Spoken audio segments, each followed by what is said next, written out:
right, everybody. What's up? Welcome to another episode of Hot Pudge IG Live, episode 28. We're going strong. We're going long. We're not going to stop. As long as Corona keeps going, we're going to keep going. So you know how I do every week, more and more interviews. Today we have a special one.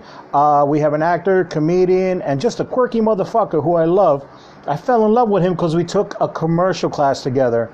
And there was like 15 of us, but we just connected. I don't know. We just had that energy. I don't know. Sometimes you meet people and you just have this energy. And we actually practiced took our little commercial test or quiz or whatever together. A false commercial for Olive Garden. I think we were cousins and we did great. We knocked it out of the park. So love him to death. And he has a lot of quirky videos too. He has a lot of characters. So many characters. He's got the fishing guy, he's got the reverend guy, you can see him on his YouTube, you can see him on his Instagram, on his Facebook. Let's bring in Roscoe Nash, the one and only Roscoe Nash. Quirky motherfucker. I like him a lot. Love his energy. What's up, Roscoe? Hey, what's up, Pudge? How you doing? Good, man. Good. Thank you for coming on. Thank you for having me. You had me dying with the intro, with the Olive Garden. That's where we met. That's how we did the commercial class. And, two strangers in a commercial class, and we got to act this out. Like, we're cousins and all this, and we did great. I really liked it. You made me very comfortable. Oh, you're awesome. You brought I love about you is you bring yourself into every commercial we did, every like practice commercial we did. You bring yourself into it. You don't try to. Put wow. You just Thank you. I'm Pudge. I'm here. Buy big raises. I was a bit nervous taking that class, but I got warmed up. I got warmed up pretty quick after the first one. The first one, I was pretty nervous. I wasn't myself, but yeah. I caught on. I got it. Just took me a second. No, you were great. It was awesome. They're good teachers, Mary. Then, how you been? I'm all right. Trying to survive, taking it day by day, staying busy. I see you're busy too. I'm doing these Instagrams, and I see you producing all your videos. How many characters do you have? You got the Reverend. Yeah, I got Father Coolahan, and then I have Trevor Van Gogh.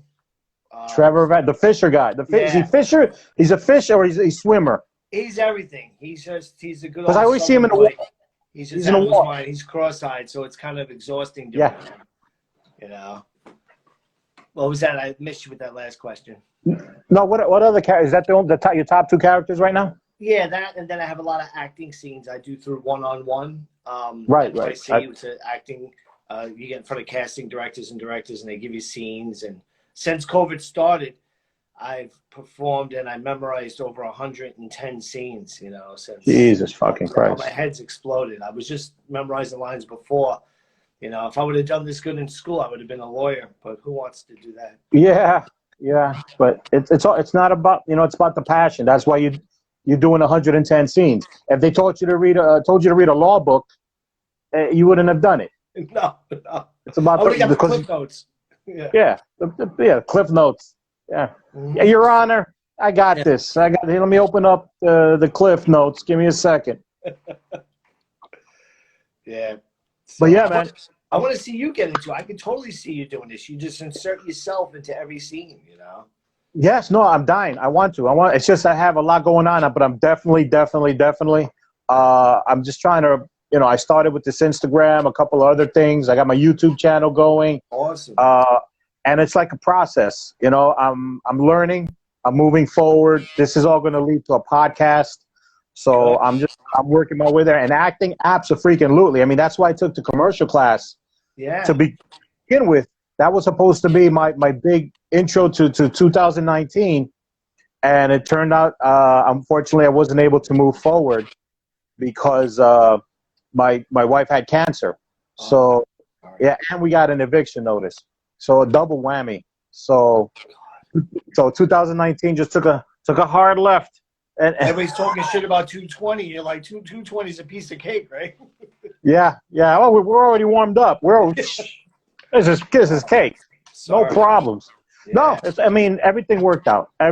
She's doing great. She's doing great. It took up for a better part of 9 months. She went through 2 surgeries, multiple recoveries, and doctors and medicine and all that. And I was going to eviction court. So, but at the end, she recovered. She's great. She's working. She's good. 100. She just had her. God bless. I guess from now on, every year she has to have some kind of a scan. Yeah. You know. So she just had her first one for the year, and she again all good. And Corona's got us just staying still right now, just waiting. And we're eventually going to move, but we're good. We got through it. So yeah, you plow through it. You look back, and it becomes a chapter in your book, right? yeah, exactly. Yeah, that it is. Yeah, I am writing a book. And then this year came around, and I'm like, all right, let's rock and roll. We're going to move. Yeah. She has her job and we're ready to move forward. And oh yeah, that comedy class, I got to get on that. I was like, oh yeah, let me put that comedy class to work. Let me go do auditions. And then here's a twist. Before Corona in February, I got sick. I got Bell's palsy. Oh geez, that's when your face gets paralyzed, right? Half my left side was numb. Oh man. You believe that? And somebody who's a comedian, and half the face wasn't working. How long did it last? Thank God, 4 weeks. Within 4 weeks, I was better. I heard you hear like a crinkling in your ear. Is that how it sneaks up on you? Is that what it is or no? Okay, I don't know. But how it got me was, okay, so it was a Monday, and I felt this weird, sharp pain behind my left ear. Never felt anything before like that. Behind my left ear. I thought that was odd. Then Wednesday, my food tasted funny. Almost like my tongue was burnt. Yeah. It was just tasted weird. I was like, where is this? And then Friday, I'm Ubering, because I Uber in the daytime. I'm in Long Island. And my face just feels funny. I look in the mirror and I'm not blinking. My mouth is not working properly. And it's like, what the fuck? And it was like, oh. So I didn't panic too much, because I recognized the symptoms. I knew somebody who had Bell's palsy years ago, so I gave her a call, and she told me, go straight to the emergency room, because it could be a stroke. It's the same sign. Yeah. Yeah. So thank God, approximately 4 weeks I was back, but it was a very slow process, and a lot of acupuncture, a lot of facial exercises, and just a lot of waiting. It was crazy. It was like, now I'm good. Like I can do anything, but to have I got lucky because I didn't get the droop. It was just kind of not working. But it's still scary. You don't know if it's a stroke or not in the moment, Yeah. That's got to be tough. Yeah, I went straight to the ER and, ran some tests and eventually, a CAT scan and a whole bunch of other stuff. So far, I'm fine. It went away. I'm still doing follow-ups. And so 4 weeks, 4 weeks without touching a mic. And the night I'm officially going to go back to jump on a mic, New York City shuts down because of Corona. So it was like, fuck, I didn't even get to touch a mic in March. So it was pretty crazy. Wow. So so it was Bell's palsy, then Corona. Yay. And they shut down. That sucks.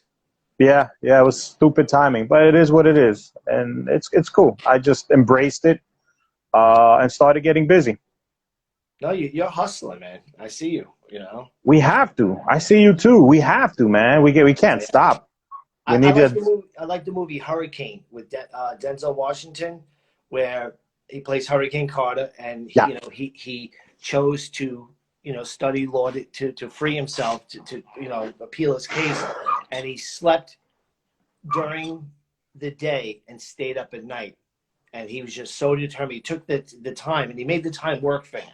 So the point is, a long-winded way to say it is, I saw this Corona thing happen, and I said, all right, let me balance this out. Let me make the best of it. And I'm getting in front of casting directors in LA, everywhere, just through Zoom. And I've got to see them a few times, and then I'll send them an email. They get back, and I would have never met these people. When you're a comedian, you think you're going to be on stage, and someone's going to, I used to think that everybody thinks that someone's we all and go, hey, that guy, I want you. I want to. Yeah. It doesn't happen like that. You got to do Nope. the work and Nope. memorize No, the I'll give you. scenes. Yeah. I'll give you another quote from another jail movie, Shawshank Redemption. Oh, Get busy living or get busy dying. yep.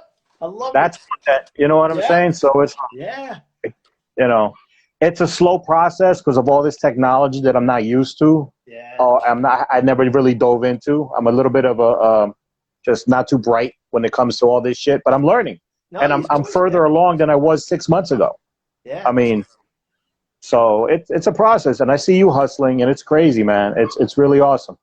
No, it's good. It's good for the kids to see it too. They see me, they're helping me with my scenes and stuff, and it's just great. It's become a family. Like it's so cool. I have a 12-year-old and a 10-year-old, and they tell me they're proud of me at times. Of course, I'm always telling them I'm proud of them, but they say, "Dad, I'm Right. proud." So it just feels good. You know what? God bless you. If your family's behind you, wifey's behind you, kids are behind you, that's huge. Oh, my wife Yolanda is amazing. She reads That with is me. We made a tape. huge. She's amazing. Yeah. God bless her. Tell her I say what's up, and keep doing the work with Yeah. you, because I've spoken to many comedians, and it's when you're an artist and you have that artist mentality, most people, non-artists, don't understand, Yeah. and about the hard work and the sacrifice. And some people just they turn their back on you, or they just don't get it. And I've had that within my relationship, within family members, friends. It's like they don't understand. Or you get the So left-handed statement, which I get, and I correct people all the time. I got it from somebody. Did you get booked yet? Things ain't overnight. You got to build the relationship. You got to get in front of them and do good work and get in front of, and then eventually, I'm going to be 49 in October, and I basically just say I'm setting up my 50s. yeah, That's yeah. it. Just put in, The with no problem is attachment to outcome. Sorry. no the same thing. I mean, I've been doing stand up for 14 years, and I have some family members that know, of course, what I do, and they also know some colleagues of mine who have uh, moved up the ladder and have more exposure, and now they're doing it full time, and they're traveling, they have management, their tours. So I get why is he making it and not you? What's wrong with you? They don't understand. It's a process. It's different for everybody. It's not the same. And also what they don't see is the work and the time. Like, everyone sees the George Lopez, the Jerry Seinfeld, the Kevin Hart. Okay, Kevin Hart is one of the biggest touring comedians, but nobody saw the 15, 20 years behind the success.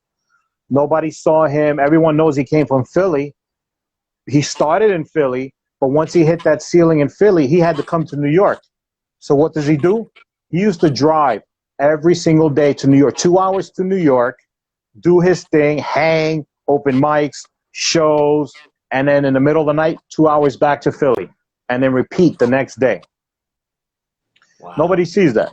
No. Nobody sees comedians who go on the road sleeping in their cars, just because it's all about the craft.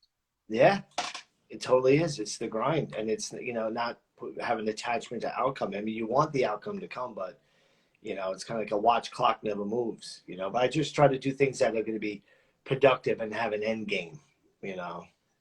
Yeah, it's the end. It's like somebody said, you have to enjoy the journey. Yeah, You I have to think that was enjoy in the journey. Shawshank too. I think that was in the shower scene. Oh, enjoy the journey. You have to enjoy the journey. Oh yeah, it's a rough business. It's a rough business. And try to maintain a family. I totally get it. I totally get it. We were So on the show together, you and I. We were on Ben's show out in Long Island. Remember? yes, we did. That was interesting. That was an interesting show. It's part of the game. You're not going to get, you're not going to get this awesome, vivacious, energetic audience the whole time. You get sometimes, not that they were bad. I'm not, it's just that they were all the same. Yeah. If you go to a comedy club, you're going to get a mix of different people, different cultures, different backgrounds, different attitudes, different everything. And even for the non-laughers, the stiffies, laughter is contagious. So you can win them over in a comedy club. Yeah. But in that case, they were all the same. So there was no. There was one big Yeah, West Hempstead clique. Yeah. they were all the same background, the same energy, the same stiffiness. Yeah. And it's like, all right, I'm just gonna give it to you, and you're just gonna watch me like TV. You did good. It was just that one lady after the show felt free to come over like a walking, not a walking, a Siskel and Ebert, like just to give us each critiques on little, minutia of our sets. What the fuck was that? I was so lost. I'm very nice, and I love talking to people, and if they have questions, comments, or complaints, I'm totally cool. Let's talk. But she's trying to critique me on a joke that wasn't mine. I think it was my joke, and I yeah. didn't say anything. It was. I'm like, what? I thought she said something. I'm like, oh, really? Because I love feedback. I'll take the. Who knows? Maybe they see something. But he kept going on and on about, and I'm like, I don't know what you're talking about. Yeah, I have a joke about my son. He goes, Dad, that's an action verb, whatever it was. And she was saying to you, that isn't an action verb. And I heard her, and I go, and I saw you being very polite. I go, he's better off talking to than me because I was not going to go. I just had fun. I was going to go, oh, by the way, that was my joke. If you want to critique me about my incorrect grammar, She was a drunk English major, PhD. Oh, yeah. QRT. Just OSD. Something, right? But she kept, I remember it was something about, your Puerto Rican is a race, not or whatever it is. That was someone else. Someone else did a joke about Puerto Rican, and she says it's whatever it was. My joke was about action verb. Something about my son. I forget the joke. I haven't done it in a while. Correction. It was like somebody with a red marker, like an English teacher going, no. Yeah. No, circle that. Anyone listening out there, she was correcting Pudge on something I said. I said something grammatically incorrect, and it was freaking hysterical. You were so polite, and I went like this. I had the attempt to go, oh, that was mine, and I went, I was taking a beating for your joke. She was eyebrow beating me. It wasn't even offensive. It wasn't a dirty joke. It it wasn't anything crazy. The minuscule thing about an action verb,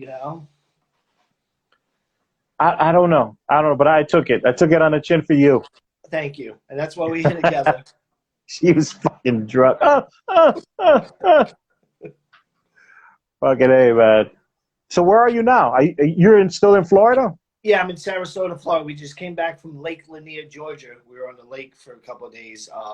It was nice getaway. It was distancing, hardly anybody there, and it was great. And we just did a long drive back, about 10 hours, and I took a power nap. Got your text. When are you coming back to New York? Hopefully soon. Hopefully when things clear up and when Gotham opens up again. I guess, because now I can do all this through Zoom. I don't have to go to New York to get in front of anybody. Yeah. So that's awesome. Yeah. As soon as you get back, we got to do lunch. Yes, totally. Without a doubt. Absolutely. You're in Far Rockaway, right? I was born and raised in Queens, Far Rockaway, but when I go there, I stay in Rockville Center, Long Island. Okay. Yeah. But we absolutely. Yeah. I really got to get you got to help me get my feet wet again with all this acting with the commercial. I still got my notes, but they're incomplete. The drama, sorry to cut you off, the drama and stuff I could see you doing, because you just have a personality and you already have a voice and you have a persona. And the feedback I get is they like how I just put me into every character you do. You just do you. You put yourself into it. You don't put on the fake, put the briefcase over there, Charles. We'll count the money. You just go, put the briefcase over there. You just do you, and you have a distinct voice. And how old are you? How old are you, Pudge? How old am I? Yeah. Technically? Yeah. Roughly. 47. Oh, good. You were about the same age. Anybody our age, they either, they might have gave up already. So it's people think, it's too late for you to get in. But no, actually, it's a perfect time, because people our age, they either were in it since either they made it already or they gave up. So. And not for nothing, we look fucking good. We don't look like we're near our 50s. No, we both look totally. I get. No, we can still go to a singles bar and hook up with 30-year-olds. Totally, yeah. Don't tell your wife or my wife. Actually, she's coming at me with a machine. My wife's Boricua, right? Oh shit! No, she's not jealous. Ouch. She'll be there with us. Yeah. Anyway, sorry, that's a long story. Can we erase that? Shh, no one, don't worry about it. No, but I can definitely see you doing it. And I know I sent you some stuff on it, and I want to have a conversation with you about it on the phone. Absolutely, dude. I'm telling you, I want taking that commercial class just gave me a spark, and I don't know. I could feel it. I almost feel it in my bones. I never went into it before because I was just scared to do too much. Because my initial focus and my passion, my love is stand-up comedy. Yeah. So as hard as it was, I wanted to develop myself first and get a foundation. Yeah. So like right now, I'm a feature. You know, when I go on the road, so I have a strong 30 minutes under me. Yeah. So now that's why I chose to, okay, let me get into the acting because at least I have this foundation. So I didn't want to do too much. And my hands, you know, again, you know this, having a wife and kids and responsibilities, your attention's already divided, including your wallet, you know, and time. So, you know, I thought that time last year was the perfect time, but sidetracked, but still, I'm still want to get into it. So yeah, that's what got me into it too. That's the first step, the commercial part, you know? Yeah, it's all in divine order, you know? Yeah. I just feel a lot of, I don't know. I feel a lot of stuff inside. I think I can get out and use it. Oh yeah. Your whole life becomes a palette to call upon. It's so healing. I did a scene the other day, and I sent you it's on Vimeo, and I play Butowski, this guy that's in the psychiatric ward, and he tried to kill himself, and it's a 7-minute scene, and I did it, and I'm just thinking of my mom's depression. Even though you got to know your lines so well, but you call on things in your own life. You have to go there. Yeah, it's really. Yeah, and she had me do it 3 times, just without any direction between. She says, do it again. Do it again. So for 21 minutes, I'm there bawling, just doing it again and again. And she said she did that just to see if on set I can handle it if the director's telling you do it again. Do it again. What attracts me, take clips, you know? What attracts me, it sounds so fucking scary. That's what I think. Well, it's scary. I want to do it. You know, it's almost like, I don't know, comparing it to drugs. But it's like scary, and you know you're going to go somewhere. You know, like this is going to be a trip. Yeah. You're going to be in somebody else. Not so much somebody else's skin, but you definitely bring in your emotions, and it's going to take you somewhere. Oh yeah. So you got to be so off book. The problem is if you're not off book enough, you meaning anyone, like know your script. The kids like they hear me practice. Dad, you know the lines. I go, no. When you think you know them, you're going to know them twice as much. Yeah. And then when you know them so lines, when you open up your mouth, the lines just come out. But then that allows you to access things, you know. But sometimes some scenes, I'm saying one thing, but I'm thinking about feeding my dad ice cream the night before he died. He asked me to go get him ice cream, you know. And that just gets me tender. Or if I think about something that rages me or something, you know, you gotta. But if you just worry about memorizing the words, that's when it comes out, you know, too rehearsed and stiff. People don't understand, unless you're an artist, you know, acting, stand-up comedy, what our mindset is, what it has to be, where it has to go.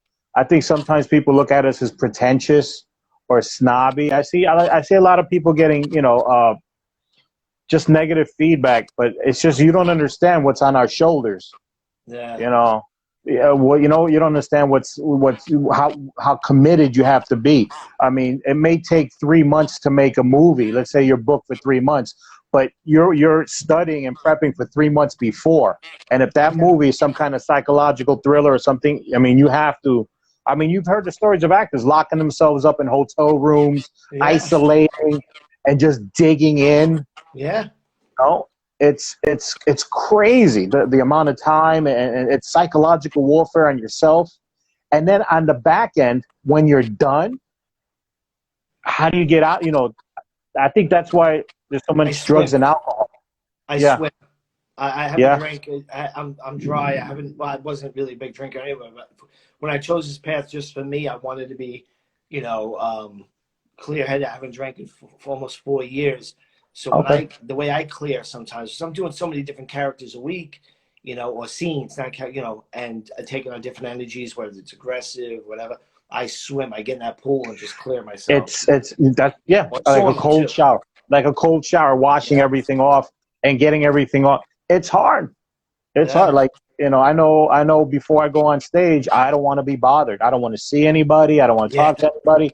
If I'm in the green room with other comedians, yeah, we can chat. We can, especially if I know you. Yeah. But I don't need anything outside of that. I just want to be to myself. You know what I'm saying? Just Totally. because the responsibility, people don't realize, like, I love when people come to see my show and they know me, but don't try to talk to me before the show. no, no, You know, no. I love it. And this is, I'm not trying to make anybody feel bad, but just if you're going to see a comic, just don't talk to him after the show. Yeah, I mean, some comics are approachable. Maybe that next level, but still, yeah, because the responsibility. We go on stage, 20 people, 200 people, 500 people. Whether you're doing it for 10 minutes, 20 minutes, or 45 minutes, those 200-300 people, you're carrying them. It's your responsibility.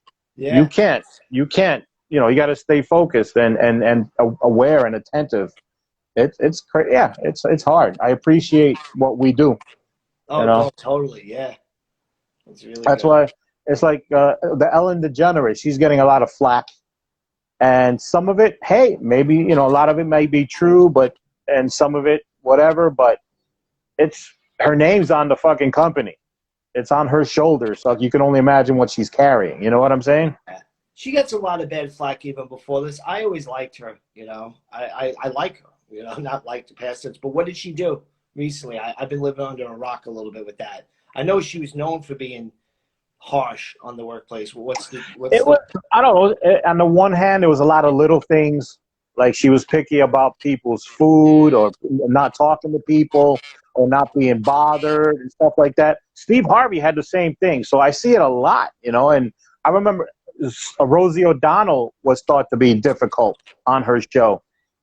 Oprah. I mean, you always hear them, but if it's your show and you're in charge, you have to run it a certain way that you're comfortable so you can succeed. Because if you succeed, not only you getting the check, but you're feeding all these people who are working for you. Yeah. So, I mean, I get it. And when I hear that, I'm like, you don't know what it's Oprah's name on the show. It's Steve Harvey's name on the show. He wrote a letter. It was rough. It was rough, and I kind of didn't like it either. Nobody talked to me or bothered me. Letter to all his staff. You know what I'm saying? Something of that nature. Very cold, very harsh, not approachable. But it's his show. But imagine getting sidetracked by 100 different people. Yeah. Or even 30 people in the morning. This, that. It's a lot of information being thrown at you. Like blah blah blah blah blah blah. Yeah. Yeah, so they have to streamline it. I mean, it is what it is, but I don't think people understand the amount of responsibility that we have to carry. Yeah. So it's a rough business. It's not all roses and candy and yay, you make people laugh. Wow, that looks easy. Yeah, I know. I did a comedy contest in Tennessee, a clean comedy, Christian clean, and Christian. Yeah. Oh shit. And it was during the the pandemic, and it was 26 audience members all had masks on 10 feet apart. So you could hear them laughing through the mask. And you could see their eyes, but it was like performing to a bunch of Hannibal Lecters. Everybody had their masks on. It was weird. I just did a contest too. I had signed up before the pandemic for Mohegan Sun has an annual Last Comics with an X standing competition. It's like I think this is the 10th year or something. I'm not sure. So they had the first round is a month long. So my show was 2 weeks ago, and they had everybody spread out. You didn't have to wear. You had to have a mask in the casino. Yeah. But once you got into the room, everybody was spread out, so the mask was optional. Yeah. Because everybody's spread out. Mm-hmm. And all the comedians, they had us in the back of the room, in the back, because there's a green room, but there's too many of us, and they weren't going to keep us in there. So they kept all of us in the back, and whoever was up next was in the green room. Yeah. So when that comic in the green room went on stage, the next comic will go into the green room, and then just rotate around. I see. So they held it pretty good. It was a nice little audience, and I made it to the second round. So let's see what happens. Congrats. Yeah. Yeah. 4 or 5 months without being on stage. Yeah. And then 1 week I did an open mic in the park on Queens Boulevard. And the following week I met Mohegan Sun in a contest. I was like, fuck, but Yeah, that's good. I That's the actually had to business. cut. Did you have, like, when you went on stage, were you worried about memory or conviction or anything like that of the No, jokes? because from doing the acting every day, or several times a week, it kept me fresh. I just had to rememorize but I did that on the drive up. I drove up, so on the drive up, I just memorized my lines again, and it came out. Timing, Okay. everything was fine. I made the finals, actually. Okay. Oh, nice. Yeah, that was good. Christian clean comedy, so it was like super clean. I wasn't dirty, but some of it was a little bit like I do with shit about rescue pets and stuff. So some of them made a little bit too harsh. You said Tennessee? Yeah, Nashville, Tennessee. Yep. Wow. So you made the finals. How many comics in the final? I think there was 5 in the final. Did you win anything? A medal. Yeah. Okay. Which I Okay. melted down and I used as a filling. But you know what's awesome is now at least you got something on your resume, which is what I'm looking for. Yeah.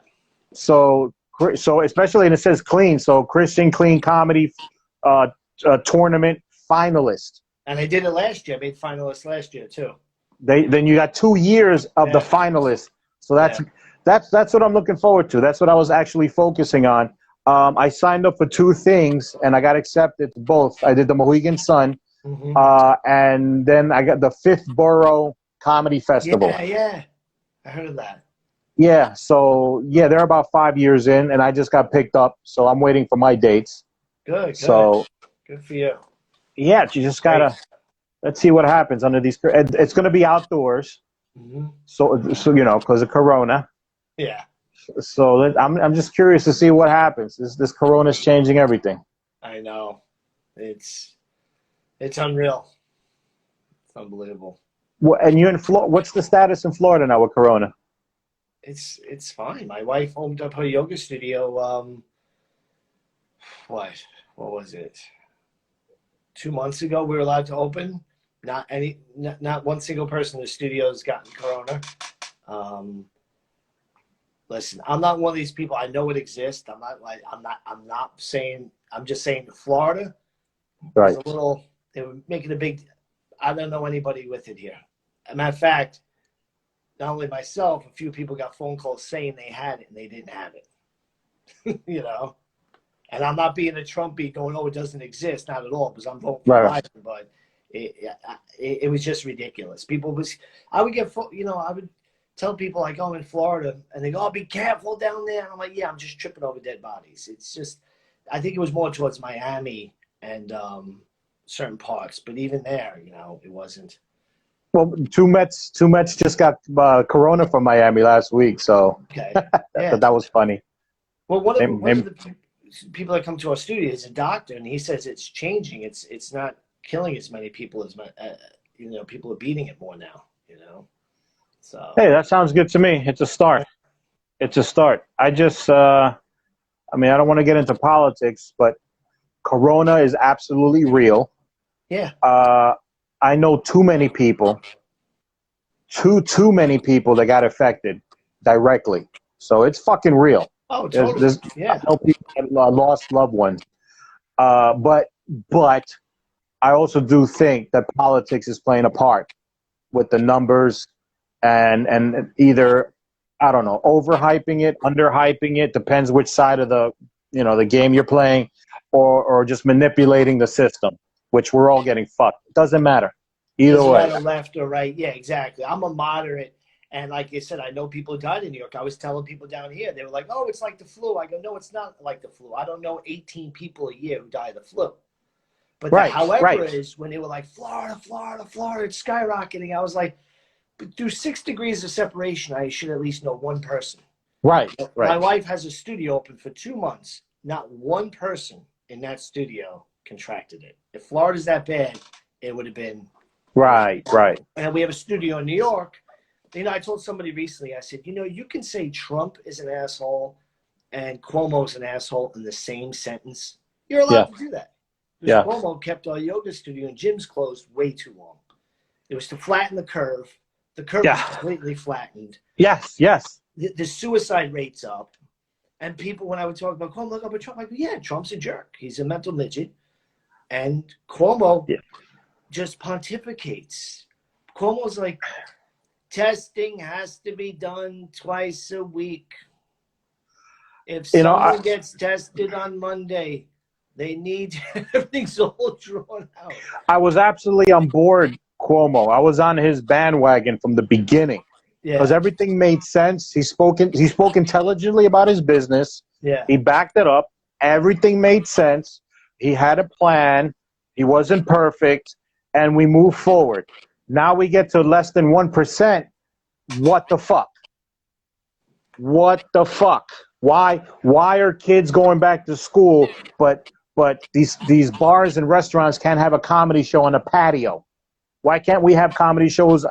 Why are the liquor licenses why are they getting threatened to remove their liquor licenses because of a comedy show? Comedy, which is bringing what? Laughter, therapy, help to people who've been locked up in their house, and not to mention business. And what gets me is these freaking rallies. Like Trump has a rally. Why do you need to have a rally if you know everybody in that rally is going to vote for you? You know what it is for him, Pudge? It's a big open mic. He gets a dopamine rush from it. That's all it is. But he gets out of it. And what's sad is, did you see how many people died from that rally? The last one in Oklahoma? Oh, yeah. There was what was it? A congressman or a senator? A gentleman, the black guy. I forgot it. He died, and a couple other people. There was no reason to have a rally. None. No, it was. And he goes, "Oh, it's safe in the distance," but everybody. I never understood the rallies before Corona, because everybody at the rally is going to vote for you anyway. So what are you going to accomplish at the rally? It's just a big rah-rah, you know. It's pomp and circumstance. Yeah. That's all it is. They both do it. Both sides do it. They just it's a home field advantage. They know they're going to vote. They know they're going to turn out. They want to show the people and the public, look. It's just look at all the people who came. Look, they follow me. You can follow me too. That's it. Yeah. That's all it is. Just I hate the politics. All we can do is sit and wait. Yeah. That's it. I truly think that these kids come, in the next couple of weeks, they're going to be the guinea pigs. That's going to be the deciding vote. Yeah. If it sparks, everyone's talking about a possible spike, it's going to be up to the kids. Our future, the whole future of New York City is going to be up to these kids and the little germophobic hands. Yeah. I think that's what they're waiting on. And that's fine.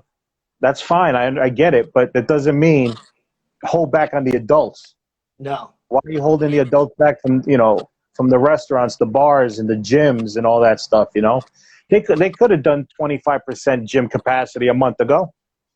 What got me was they had the bars open and the gyms were closed. So you'll let people destroy their liver, but you won't let them go on the treadmill. Yeah. They could have started the gyms at 25% August 1st. Yeah. And then by next week, 50. You know what I'm saying? It could have been at 50%. It could have been something. But the YMCA down here has been open, and they let only 2 in the sauna at a time. The sauna is 200 degrees, so nothing's living in there anyway. And the pool is only 1 person per lane. I like to swim. The pool is 1 person per lane, and they have wiped down things. People wear masks and stuff, and it's fine, I don't know. Like I said, it's real. I believe it. Yeah, no, totally. But people are manipulating, left, right. During an election year, I bet you if it was an election year, things would have been different. Oh, totally. That's the problem.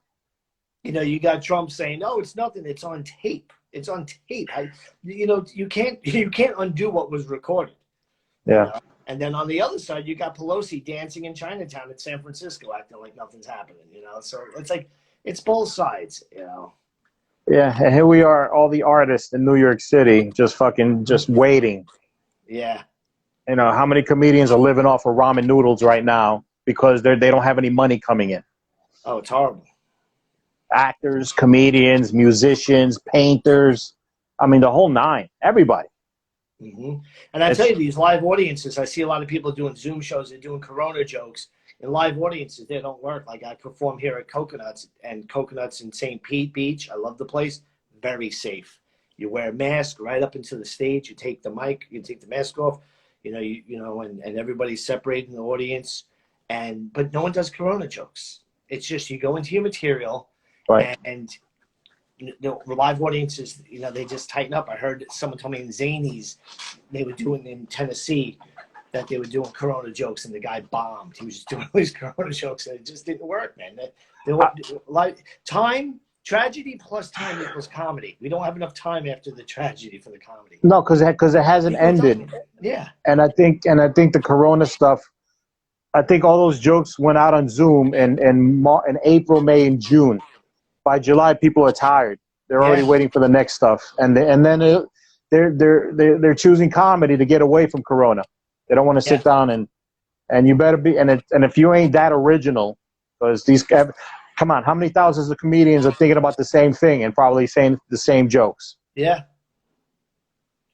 So it's like, I dabbled with Corona bits. I mean, I did a couple of videos of my Corona bits in the beginning, and my first Zoom show, I think was in May or June. I did some Corona stuff, but after that, it just it's like, it's old. Yeah. It's fine in front of on the Zoom, but for the live audience, especially places that are partially, it's just a weird energy, So let me ask too. Yeah, go ahead. How many Zoom shows have you done? I've done about a handful. I've been mostly doing these acting things and some live shows. Okay. I go. But as far as comedy and Zoom, go, no go, yay, I like nay. It. No, it builds. You're okay? Yeah, it's just okay. My reason is a lot of my health Saturday night. A lot of times Saturday nights I'm getting in front of a casting director or director doing a scene, so there's a conflict of timing. But I'll tell you, the Zoom shows, you just got to hold for the laughter. You can't talk until the laughter's done because you step on it. But it builds chops, and I'm not a fan of holding the mic in front of the screen. I feel like just talking like you and I are talking. Right. But no judgment those who want to hold the mic in front of the screen. But it's right. No, everyone's different. I just find it's just hard to find my rhythm with Zoom because I can't. I mean, if a joke hits, but then if it doesn't, or you don't know, and everyone's in their own separate room, so everyone's laughter's coming in different.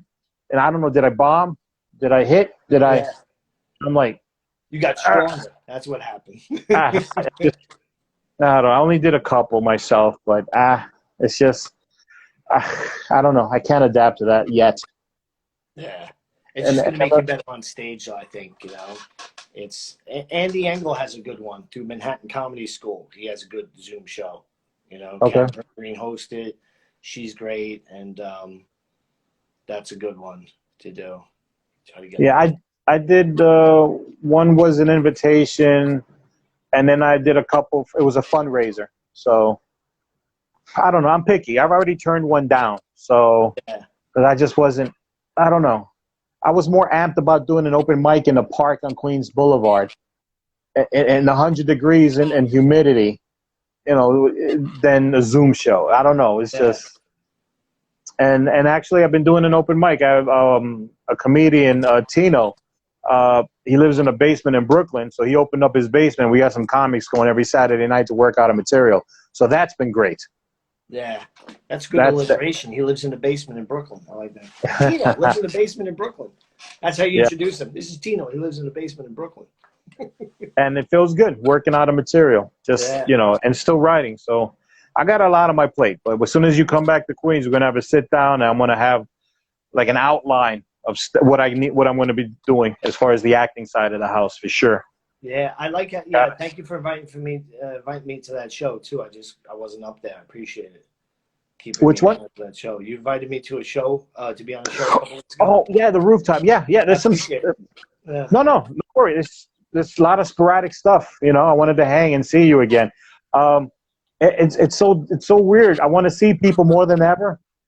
You're not seeing anybody, so I'm like, what do I want to see? What do I want to see? But when you leave the house, it's like Brooks from Shawshank. You're like, today's show has been sponsored by Shawshank.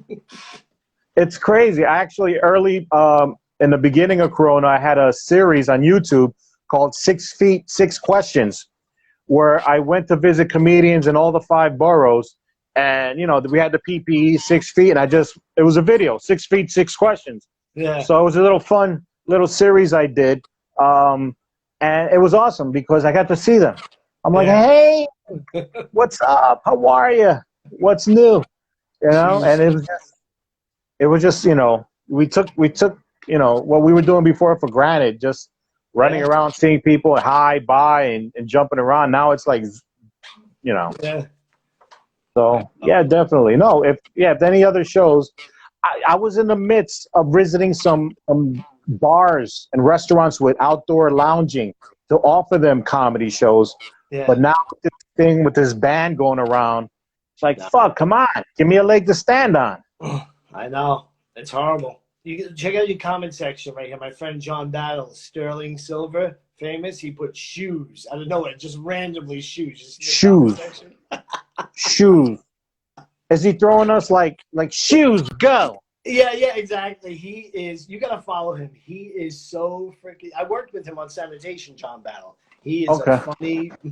He's so freaking. He's just throwing us random zapatos. Well, what he did was he goes, yeah, I'm gonna come to one of your shows. I'm gonna throw a fish tank at you while you're on stage. Who says that? All right, Sterling. Thank you, sir. All right. You gotta follow him. He has some crazy videos. He just shoes. Shoes. Just shoes. Just the first thing. He's in a restaurant. Sir, what would you like to drink? Shoes. Yeah. Shoes. Bowling shoes. Bowling shoes. Yeah, we can bowl in New York, but we can't have a show. I know. We can bowl. I know. There you go. He put something else now. He put a bunch of clapping. Oh, jeez. He's trying to tell us something. Yeah. He's a shoe salesman. Exactly. I'm a size 10 and a half. So you're a Met fan, I gather. Just a little. You know, my dad, my first game he ever took me to was a Yankee game, but he was a Met fan, and he casually talked me out of being a Yankee fan. He goes, you can root for the winner or you can root for the underdog and be happy when the underdog makes it.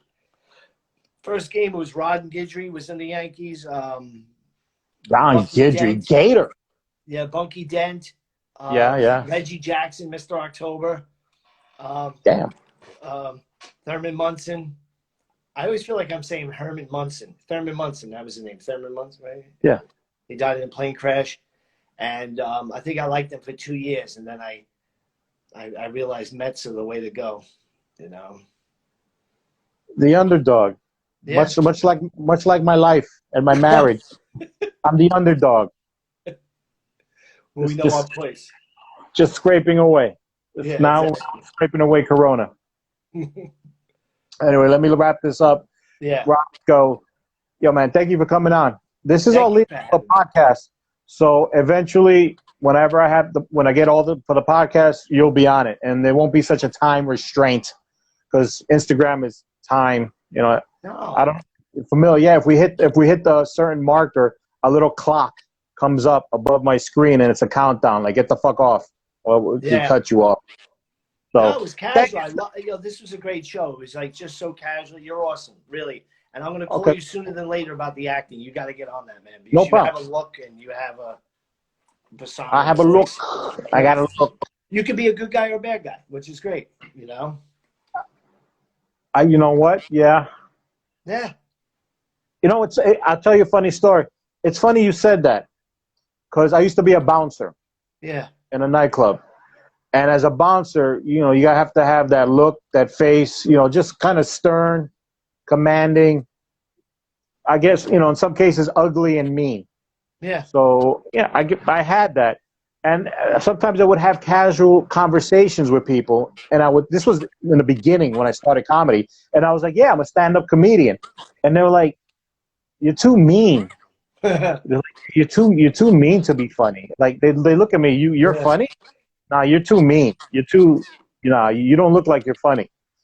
And then when I, like, under my usual self, or if I'm doing stand-up and I told somebody, yeah, I'm a bouncer, oh, you're too nice. You're too nice. You're too funny. You can't be a bouncer. Yeah.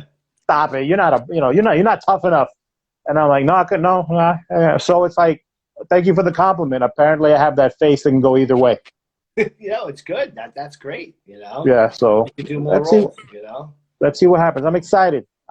So 10-4. listen, shout out to wifey and the kids. Tell them I said what's up, and holler when you get up. Be safe. We'll do YouTube, boss. All right. All right. What are your handles for Instagram? You have a YouTube channel with your characters, right? Yeah. It's Roscoe. It's no E. It's Roscoe_Nash for my Instagram. Please follow me, Roscoe_Nash, and also for my YouTube, it's RoscoeNash.com. Just go to my website, RoscoeNash.com. There you go. Find everything. RoscoeNash.com. The clips are on there, and you're the man. 50 grand. I really appreciate it. I'm going to go watch Shawshank twice. Thank you, Roscoe Nash. RoscoeNash.com. All those quirky characters. I love the quirkiness. You got that. That's awesome. Keep working. Good luck. God bless. And I'll see you when you get back to Queens. All right. Roscoe Nash, everybody. Definitely check him out. RoscoeNash.com. RoscoeNash.com. Instagram, Facebook. Go to his YouTube. But yeah, go to his website first, and then you got to spread out. But he's got a lot of quirky characters. Something I wish I could do. Maybe someday I'll figure that out. But that's whatever. That's another adventure. Right now I got to stick to this. But hey, guys, thank you for watching. This is episode 28. Holy shit, doing great. 28. If you missed any other episodes, want to see some other episodes, please go to my YouTube channel, Hot Pudge Sunday. YouTube channel's Hot Pudge Sunday. Comedians, actors, authors, and I've been doing a couple of specials with veterans because, as you guys already know, most of you guys know, I am a veteran, and I had a Marine on the other night. That's going to be up in a couple of days, and I'm working on the Air Force and Navy and some more Army guys. So that's going to be really a lot of fun. Shout out to all my veterans. Love my veterans. So hey, that was Roscoe Nash. This is Pudge Fernandez, Hot Pudge IG Live. Thanks for watching, guys. I'll see you guys next time. Hot Pudge Sunday, YouTube.